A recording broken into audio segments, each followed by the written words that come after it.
iDirect Bach heading telephone. Exen rental monitor signature date / underbar date reviewed with communicator underbar / underbar. Training and feedback summarized in this chapter. 1. Discussed how to get a newly hired telephone selling communicator on the phone as quickly as possible. The most successful telephone selling operations develop some form of structured training program.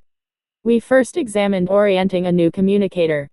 Telephone selling is new to most people and the environment is different. Expectations of the communicator and an explanation of your company and its philosophies should be clearly presented early in the training process. The relative importance of the role of the telephone communicator should be stressed so that they feel like they are an important part of the company team. If possible, expectations and goals should be clearly defined in writing and presented to all new communicators early in the process. Telephone selling techniques are similar in many ways to face-to-face selling.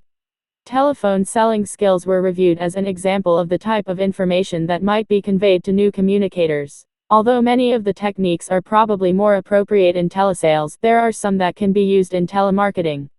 The overall skills needed for telephone selling were discussed, and then specific parts of the telephone sales call were examined. The following parts of the call received special emphasis: opening the call, building interest, listening and questioning the sales message, trial close, asking for the order, the wrap-up, telephone etiquette. An outline of hints that can help improve telephone selling success was presented and reviewed. These hints apply both to telesales and telemarketing.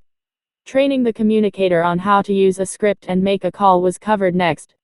A step-by-step technique for conducting initial training and giving feedback was explained, including how to critique initial calls.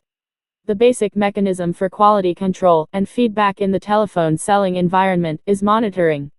This subject was covered in detail and the business and legal issues to consider were presented. A sample of a telephone monitoring agreement between the company and telephone employees was provided.